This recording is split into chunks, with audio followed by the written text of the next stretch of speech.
틀림없는 건 과거에 비해서 우리는 굉장히 풍요로운 시대를 살아가고 있는데, 먹고 사는 문제는 굉장히 좋아진, 주거의 문제도 굉장히 좋아진, 여러 가지 사회 문화도 문명도 매우 발달된 시대를 살아가고 있지만, 우리가 안고 있는 여러 가지 문제에 사실은 뾰족한 해결 방법도 없는 것 같습니다. 제가 목회 시작할 때보다는 우리 성도들이 굉장히 이렇게 부유해 보여요. 막 부자 같아요. 우리 장로님을 뵈면 귀부인이 앉아 계신 것 같고, 이렇게. 아마 우리 장로님은 보릿고개를 하실 거예요. 그죠? 지금 보리밥 안 드시죠? 당뇨가 있어서 드실지도 모르겠다. 지금은 건강을 위해서 현미밥이나 보리밥이나를 먹지, 먹을 쌀이 없어서 보리밥을 먹는 사람은 그리 많지 않은 것 같습니다. 요즘은 얼마 전에 제가 워라벨이라는 말을 했죠. 일과 휴식을, 그 밸런스를 잘 이루어서 아무리 돈 많이 줘도 밤일 안 하고, 아무리 돈 많이 줘도 주말에 일 안 하고 좀 쉬면서 자기 행복을 높여가면서 삶을 사는 세대가 됐습니다. 분명한 것은 과거에 비해서는 굉장히 좋아졌는데, 물론 여러 가지 어려움이 있으니까 아직도 이게 나라냐 이렇게 외치는 분도 있습니다. 얼마 전엔 이 앞에 전기요금 때문에 서민들 다 죽겠다 이런 현수막이 붙기도 했었습니다. 분명한 것은 대한민국은 진짜 뭐든지 잘하는 나라가 됐어요. 노래도 잘하고 춤도 잘 추고 음식도 잘 만들고 일도 잘하고 전 세계적으로 머리 깎는 기술도 1등, 과학기술 다 한국 사람들은 일단 외모가 잘생겼대네. 인물이 좋대네. 한국의 요즘 노래하고 춤추는 젊은이들 보면 전 세계가 막 열광을 하고 있습니다. 경제성장, 과학기술의 발달, 의료기술의 발달, 부지런함, 열정. 참 많은 분들이 애를 썼죠. 그럼에도 불구하고 우리는 일제를 거치고 또 6.25를 거치고 군사 독재를 거치고 그러면서 우리에게 치명적인 약점이 있었습니다. 그건 인권의 문제. 존중하고 배려하고 함께하는 거에는 문제가 있었죠. 그러나 그것도 세월이 지나면서 요즘은 학생들에게도 인권이 있어서 선생님들이 책망하는 게 굉장히 조심스러운 세대가 됐어요. 오늘 2부 예배 때도 그런 얘기를 제가 나눴는데, 저는 학교 다닐 때 정말 모범생이었는데 어쩌면 그렇게 선생님들은 전부 독사나 살모사만 만나는지, 그냥 학교에서 제일 미성원 선생님들을 만나면 이렇게 선생님들이 체벌을 하면 손내, 그러면 손바닥을 딱 때리면 좋은데 손등 내, 이 손등은 뼈대기가 있어서 얼마나 아파요. 근데 그렇게 때리는 선생님, 만약에 큰 자를 가지고 때리면 자의 바닥을 가지고 때리면 찰싹, 근데 그걸 세워서 때리는 선생님, 아주 종아리 때리고 어떤 분들은 빠따 친다고 그러죠. 큰 막대기 갖다가 그냥 엎드려서 패고, 그러면 일어나서 궁뎅이 두들겨 가면서 아이고 선생님 고맙습니다. 그리고 그렇게, 내가 그렇게 많이 맞았다는 게 아니고 내 친구들이 그렇게 많이 맞는 걸 나는 옆에서 봤지. 근데 요즘은, 옛날에는 선생님한테 홍군형 났다, 눈물이 쏙 빠지도록 혼났다. 요새 선생님한테 눈물 쏙 빼는 애들이 어디 있어요. 핸드폰 찍고 있지, 다 녹화하고 있지, 그리고 전화하지. 그죠? 요즘은 참 많이 바뀌었어요. 혹시 여기 사회생활하는 분들 직장에 위계질서 이런 거 있나요? 상명하복 이런 거 있나요? 군대에서도 요즘은 굉장히 많이 변했다고 그래요. 잘못하면 금방 갑질, 반성문 써라, 심할서 써라. 요즘은 바로 노동청에 고발장 쓰고. 참 이런 시대가 됐어요. 이제 인권에 관해서도 지금은 대한민국은 후진국이 아니라는 게 잘 드러나고 있어요. 자, 그런데 그런데 이런 일들이 우리를 행복하게 하느냐? 여러분, 제 친구들이 가만히 있다가 막 전화 받고 막 뛰어가요. 그럼 어디 가냐니까 손주가 전화해서 오라고 그랬대요. 손주에 미쳐 사는 사람들이 그렇게 있어요. 그리고 나더라도 김 목사도 손주 한번 놔보래. 손주 나면 저건 주일날 교회도 안 갈 거랴. 나더러 손주. 근데 막 손주를 자랑하던 어느 목사님이 어느 날, 에이, 친손주는 배기 싫대야. 외손주는 이뻐 죽겠는데 친손주는 배기 싫대야. 그래서 왜 그러냐니까, 외손주 친손주 같이 이렇게 봐주는데 어느 날 친손주한테 초콜릿 한 번 줬다가 며느리한테 얼마나 혼났는지, 아버님은 그런 거 먹이면 어떻게 하냐고 애를 얼른 뺏어가더랴. 이분은 아니 그거 먹고 죽는 것도 아닌데 할아버지가 이뻐서 손주 초콜릿 한 번 줬다고 그게 유기농인지 뭔지 확인도 안 하고 주었다고 그랬는지 막 얼마나 야단을 하는지 그날부터 친손주는 배기 싫대요. 며느리한테 혼나고 나서 그런 마음이 들더랴. 저 양평에 사는 내 친구는요, 아들 장가 잘 보내고 내가 결혼 주례를 했어요. 서울서 사는데 손주가 너무 보고 싶어서 양평서 갔대야. 근데 전화했더니 며느리가, 어머니 코로나 때 집에 오시면 안 돼요. 그냥 돌아가세요. 그래서 손주 보러 갔다가 그냥 갔대야. 아이고, 어느 날 빨개보고 목욕하다가 나한테 이르는데 이게 주례를 잘못해서 그런 것 같구나. 내가 그래서 그런 것 같구나. 그래가지고 상처가. 요즘은 자기 하고 싶은 대로, 하고 싶은 말, 자기 필요대로 다 하는데 그게 모두를 행복하게 하지 않고 조금 힘들고 불편하고 속상하고 섭섭하고. 요즘은 시대가 조금 예민해지고 날카로워진 시대가 되고 말았습니다. 실제로 우리는 안전하다고 생각했던 사회 안전망이 묻지마 폭행이 요새는 동네에서도 막 일어나고 있습니다. 그냥 내 마음대로, 내 성질대로, 내 욕구가 채워지지 않으면 막 누구에게 피해를 끼치는 것 상관하지 않고 사람을 해치는 일이 있습니다. 여러분의 가정은 어떠신가요? 혹시 싸나워진 부인들 좀 있으신가요? 없디야. 아예 대답도 못하실 만큼 주눅이 들어 있으시군요. 혹시 자녀들하고 부모들 사이는 어떠신가요? 말 잘 듣고 순종하는 자녀를 두고 계신 분들은 가만히 계셔보세요. 아멘도 하지 말고. 요즘은 대체로 부모님들이 자녀들의 눈치를 보고 삽니다. 혹시 애들이 큰 소리 치고 사고 칠까봐 눈치를 보고 삽니다. 우리 사회가 사실은 존중, 공감, 배려, 이런 말들이 참 아름다운 말들이고, 근데 이 말은 다른 사람이 내게 해주기를 원하는 말이지 내가 다른 사람에게 활용하는 말은 아닌 것 같습니다.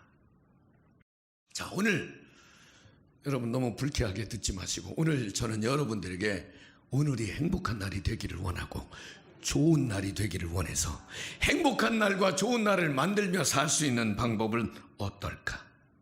특별히 우리 성도들은요, 성도들의 심령, 성도들의 마음이라고 하는 것이 맑은 호수와 같고 그저 깊은 산속에서 솟아나는 생수와 같고 아주 영양이 풍부한 산소와 같고, 그렇진 않은 모양이네요. 그러기를 원하지만 우리의 마음 상태가 혹시 그렇습니까? 여러분, 기쁨이 있고 평안이 있고 미래에 대한 희망이 있고 오늘도 사랑 때문에 행복지수가 높아져 있으십니까? 아니면 조금 뒤숭숭하고 조금 혼란스럽고 조금 화도 나고 조금 못마땅하고, 혹시 그것이 여러분을 지배하고 있지는 않습니까? 자, 먼저 여러분에게 이런 질문과 제안을 합니다. 여러분은 지금 누가 여러분을 조절하고 주도하고 이끌고 있나요? 여러분의 생각이나 여러분의 언행 심사 여러분이 주도하고 있으신가요? 아니면 죄가, 아니면 사탄이, 아니면 유혹이 나를 넘나보고 있는데 무너져 내리지는 않는지요? 저와 여러분은 그리스도인입니다. 그리스도인이라는 말은 죄와 허물로 살 수 없고 구원받을 수 없었는데 주님께서 십자가 위에서 물과 피를 쏟으시면서 내 죄를 다 씻어주시고 영생을 허락받았다는 뜻입니다. 그래서 그런 사람들은 주님을 바라보며 주님의 말씀을 담으며 주님의 뜻을 따라 사는 것을 귀한 가치로 여기면서 살아가고 있습니다. 그런데 주님의 말씀이 내게 주시는 말씀입니까? 바리새인들이나 율법학자들이나 제사장들은 주님의 말씀을 내게 주는 말씀으로 받지 않고 다른 사람에게 주는 말씀으로, 왜 안식일에 병을 고쳐? 율법에 그러지 말라고 그랬는데 시비를 겁니다. 네가 무슨 사도야? 예수님 살아계실 때 핍박하던 사람인데 네가 무슨 사도야? 바울을 또 시비를 겁니다. 아는 율법을 내게 적용하지 않고 다른 사람에게만 적용을 하려고 합니다. 여러분, 하나님은 나를 구원하셨어요. 나와 하나님과의 관계를 늘 좀 돌이켜보면 어떻습니까? 하나님의 은혜와 하나님의 사랑이 나에게는 어떤 의미가 있는지 말입니다. 그러니까 나는 그리스도인이기 때문에 그리스도께서 내 삶을 주도해야 되는데, 제가 목사잖아요. 오늘 2부 예배 때도 제가 그런 고백을 했는데, 저 사실은 어제 설교 준비하다가 원로 목사님께 전화 드리려고 그랬어요. 목사님 내일 설교 좀 해주시라고 전화 드리려고 그랬는데 갑자기 전화하는 건 예의가 아닌 것 같고, 부목사님들도 설교 좀 하라고 그러려고 그랬더니 부목사님들도 다른 사역들도 있는데 갑자기 그러면 당황할 것 같아서 그냥 제가 설교를 오늘 했는데, 왜냐하면 설교 준비를 할 때마다 말씀이 제게 막 걸리는 거예요. 오늘 나는 그리스도께서 나를 통제하고 있나? 이 원고를 쓰고 나서 생각해 보니까 우리 주님은 오늘 이 베드로전서 3장에서 말씀을 하고 있지만 베드로전서 2장에 보면 무슨 말씀이냐면, 그리스도는 모욕을 당했지만 모욕하지 않으시고, 비난받고 욕을 먹었지만 그 사람을 비난하지 않고 참으셨다고 그랬는데, 그런 그리스도 중심의 삶을 살자고 설교를 해야 되는데, 저는 누가 나를 비난하고 누가 나를 모욕하면 못 참겠어요. 막 화가 나서 속이 상해서 오래가고, 내가 말씀대로, 내가 이 성경에 기록된 대로 살지 못하면서 설교하는 것이 적절하지 않은 것 같아서 사실은 오늘 설교를 부탁을 드리려고 그랬었습니다. 최근 내가 진짜 하나님의 종인가? 우리 성도들은 진짜 그리스도인인가? 예수가 생명이고 복음이 능력이고 교회가 축복된 삶을 진짜 살아가고 있나? 제게 계속해서 생각나는 물음이었습니다. 여러분, 주님께서 여러분을 주장하시도록 자꾸 주님 앞에 여러분을 내려놓으시기를 바랍니다. 그리스도의 복음이 내 안에. 지난주에 제가 비판보다는 사랑에 어울리는 목사, 열정의 목사? 열정 같은 소리 하고 있네. 그거 어디다 쓰려고? 도둑놈도 열심히 하고 사기꾼도 열심히 하고 세상 열심히 사는 사람은 그렇게 많은데 열정으로 사는 게 무슨 자랑이라고? 그렇습니다. 열정보다는 사랑에 어울리는 목사, 성도들도 사랑에 어울리는 성도. 지난주에 그렇게 강조했는데 오늘 그리스도의 심장에 여러분에게 이식된 주님의 심장을 품은 성도의 삶을 살 수 있기를 소망합니다. 우리의 모습에서 예수님의 모습이, 우리의 몸에서 예수님의 향이 드러나야 하지 않겠습니까? 자, 일단 본론은 제목만 드릴 텐데 지금 좀 내려놓으세요. 지금 여러분의 그 까칠함을 좀 내려놓고요, 여러분의 그 빼죽함을 좀 내려놓고요, 여러분은 그리스도께서 주장하시는 모습이 표정으로, 언어로, 자세와 태도로 드러날 수 있기를 소망합니다. 저는 사실은 주일이 되면 우리 성도들에게 가장 행복한 예배, 가장 은혜로운 예배, 가장 감동적인 예배를 함께하고 싶은 그런 소망이 있습니다. 오늘도 행복한 날, 좋은 날이라는 제목을 잡았는데 이 베드로서를 읽다가 오늘 10절 말씀에 좋은 날 보기를 원하는 자는, 그렇죠, 좋은 날 살아가기를 원하죠. 오늘 이 성경 말씀에 좋은 날 보기를 원하는 사람은 혀를 금하여 입을 조심하며 말을 잘하며. 이야, 여러분, 말에는 에너지가 있다고 그러잖아요. 진짜요. 말이 막 힘이 있고 말이 축복이 있고 말이 긍정적이고 그런 사람 옆에 가면 기운이 막 살아있어요. 생기가 있어요. 그런데 그냥 만나기만 하면 짜증내고 만나기만 하면 불평하고 만나기만 하면 남 비난하는 사람 옆에 가면 어딘지 모르게 칙칙하고 어둡고 환경이 좋지 않은 건 아마 여러분들도 말의 기운, 말의 능력이거든요. 그런데 좋은 날 보기를 원하는 사람은 악한 말을 그치고 거짓을 그치고 말이 힘이 되도록 하는 삶을 살라고 하는 것입니다. 여러분, 말이 좀 아름답기를 소망합니다. 그냥 사람에 따라 다르지 말고 이제 그런 예화를 함께 나눴는데 누구하고 얘기를, 우리 이혜지 선생님하고 얘기를 좀. 이혜지 선생님이 너무너무 사랑하고 존경하고 신뢰하고 하는 그런 사람하고 약속을 했는데 그분이 한 5분 정도 늦었어. 그럼 어떻게 해요? 괜찮대요. 저분이 저렇게 마음이 넓어요. 그런데 맨날 뒤에서 이혜지 자매 욕하고 그냥 성질도 피고 사람이 성격도 나쁘고 그런 사람이 약속했는데 늦었어. 그러면 괜찮아 그러지. 안 그런데, 대놓고 안 그런데요. 그렇죠. 이거는요, 미안합니다. 내가 그러거든. 사실은 내가 자기가 좋아하고 사랑하는 사람이 늦으면 그럴 수도 있지. 그런데 그렇지 않고 조금 섭섭한 사람, 비기 싫은 사람이 늦으면 이럴 수가 있어? 나를 무시해? 약속도 안 지켜? 이게 이 사람이요, 이렇게 연약한 게 사람이라고 하는 거예요. 여러분, 비난하고 싶기도 하고 때로는 불평하고 싶기도 하고 그렇지만 누가 그러더라고요. 제가 병원을 잘 안 가봐서 모르는데 병원에 가면 의사들이 입 벌리라고 그래요. 청진기 되지 않아요? 근데 입을 벌리면 이렇게 혀를 보면서 이제 병을 이렇게 영적으로도 그 사람 말 들어보면 영적인 상태를 아는 것 같아. 입은 그만큼 중요한 것 같아요. 그런데 입에는 사실은 안전장치가 2개가 있대요. 사람이 누구를 나쁜 말을 하고 독한 말을 하고 막 죄를 짓고 할 때 2개의 안전장치가 하나 있는데 하나는 치아, 이빨. 나쁜 말 하려고 그러면 혀를 꽉 깨물으랴, 그냥 아프게.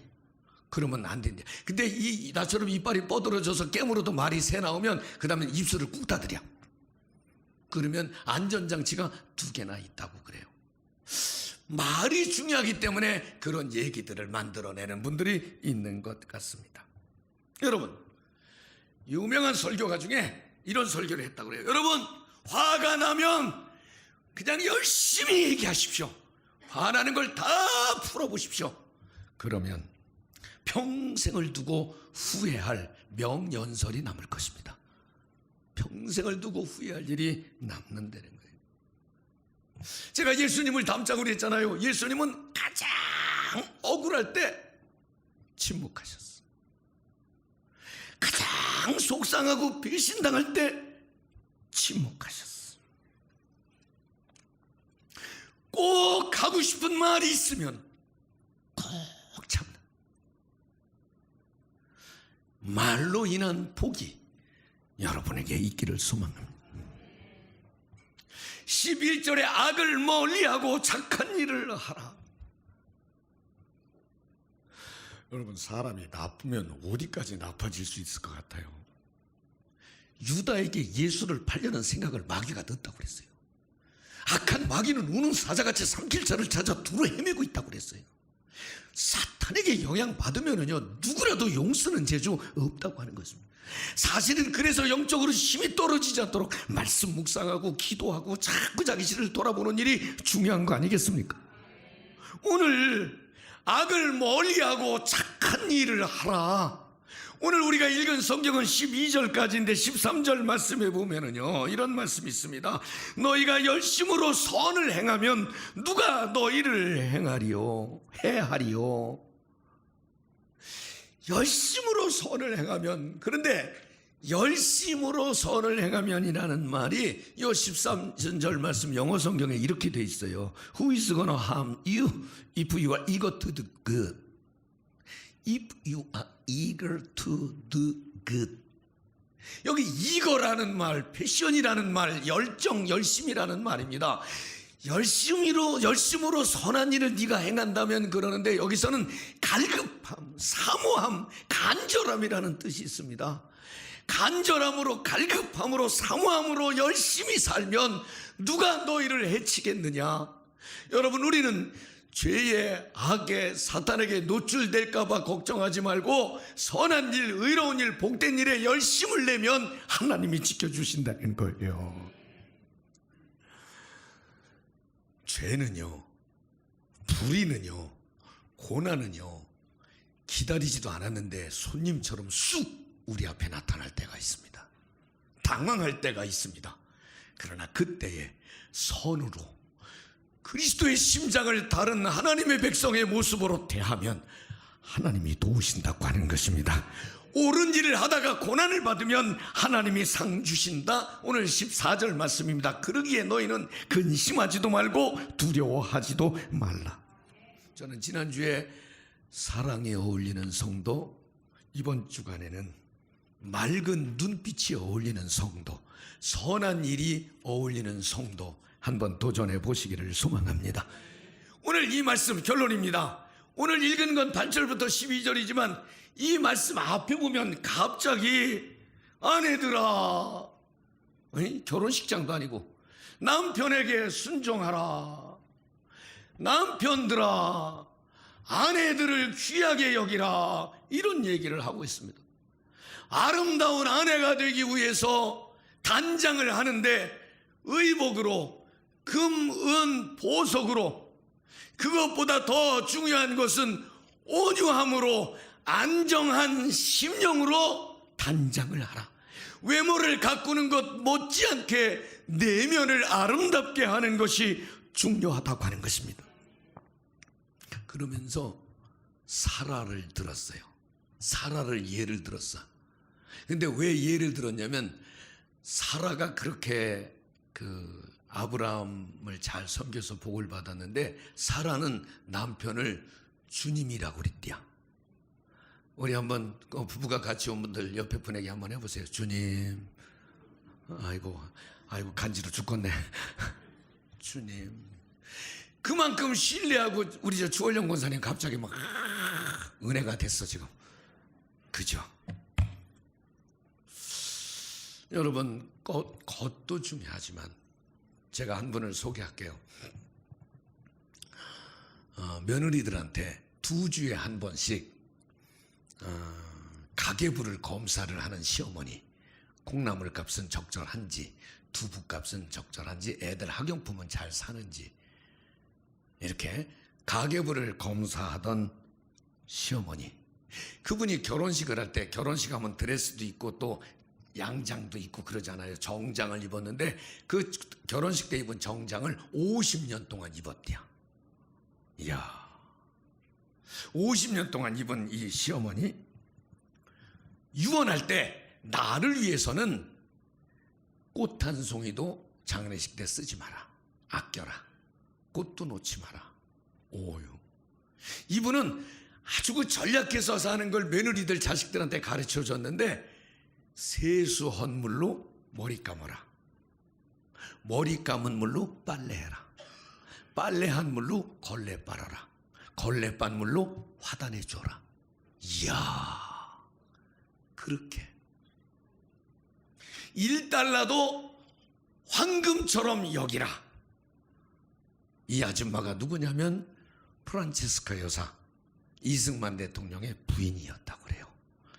청빈함과 절제의 상징이었다고 그래요. 여러분, 우리가 다른 사람에게 외모를 가꾸고 폼나게 살고 그것도 굉장히 중요하지만, 내면이 경건하고 거룩하고 청빈하고 절제하고, 이거 멋있는 삶 아니겠습니까? 오늘 우리 하나님께서는 주의 눈은 의인을 향하시고 주의 귀는 저희의 간구의 귀를 기울이신다. 하나님이 저와 여러분의 삶을 보고 듣고 계시는데 행복한 날, 좋은 날 주님 앞에서 살아내시기를 주의 이름으로 축원합니다.